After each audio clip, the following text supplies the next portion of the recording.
mazhab Wahabi itu sesat atau tidak, Ahlus Sunnah atau bukan?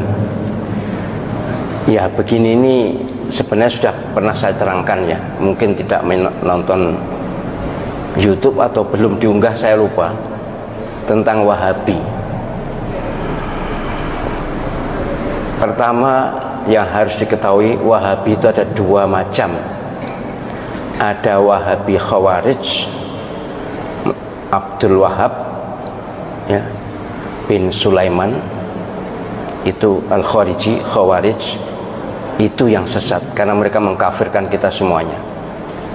Ada yang Muhammad bin Abdul Wahab, itu Wahabi yang sekarang ada di Saudi Arabia. Itu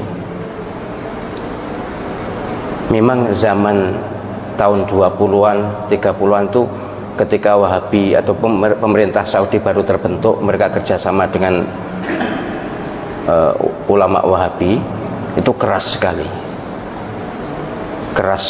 akan membongkar makam Nabi ya, akan memindahkan makam Nabi, semua wirid dilarang dan sebagainya, keras sekali, sehingga berdirilah NU ya, merespon itu, dan ormas-ormas di dunia keberatan dengan langkah Wahabi. Dalam perundingan akhirnya berhasil, tapi kemudian dilanjutkan oleh generasi yang kurang mengenal Wahabi. Sampai sekarang ini pun ada yang mencaci maki Wahabi, menganggap sesat Wahabi, menganggap Wahabi bukan Ahlus Sunnah. Sebagai Muslim saya sangat keberatan. Saya bukan Wahabi, jelas bukan Wahabi, tapi tidak rela kalau saudara kita dicaci maki. Saudara kita Wahabi yang ada di Saudi Arabia dan sekitarnya itu adalah Wahabi yang Ahlus Sunnah. Kalau tidak sama dengan kita, tidak usah jauh-jauh, bukan Wahabi, NU dengan Muhammadiyah pun banyak perbedaan. Tapi kan tidak boleh mencerca, tidak boleh mencela. Wahabi iblis, Wahabi sesat.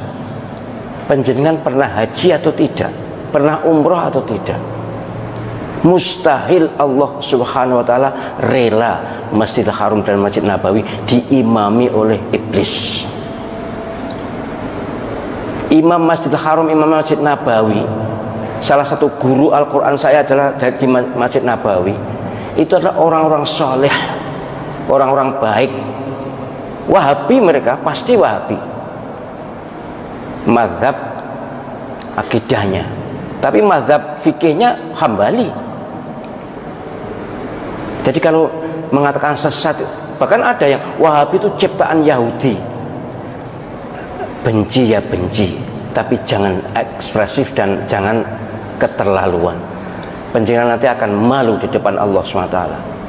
Mustahil, sekali lagi, Masjidil Haram diimami oleh orang yang sesat, mustahil. Mustahil Allah SWT ridho Masjid Nabawi, imam masjidnya adalah orang-orang sesat. Saya tuh bahkan, karena saya akrab juga dengan Syekh Abdul Rahman As-Sudais, Syekh Surem, akrab saya dengan mereka.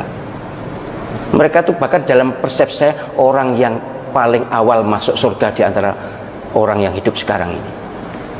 Bersih lahir batin. Bahwa amaliyahnya kita tidak setuju, ya banyak. Kalau tidak setuju banyak. Mereka tidak wirid bersama-sama sudah sholat itu juga, ya mereka pahamnya seperti itu. Sholat subuh tidak kunut, ya seperti itu. Lalu kenapa? Ini memang sangat diprovokasikan ini. Kayaknya dikompori oleh Syiah. Syiah memang musuh bebuyutan Wahabi. Saya malah mohon maaf ya, andai saja yang di Masjidil Haram dan Masjid Nabawi itu bukan Wahabi, kayaknya nanti tiang-tiang masjid itu sudah dipuja-puja.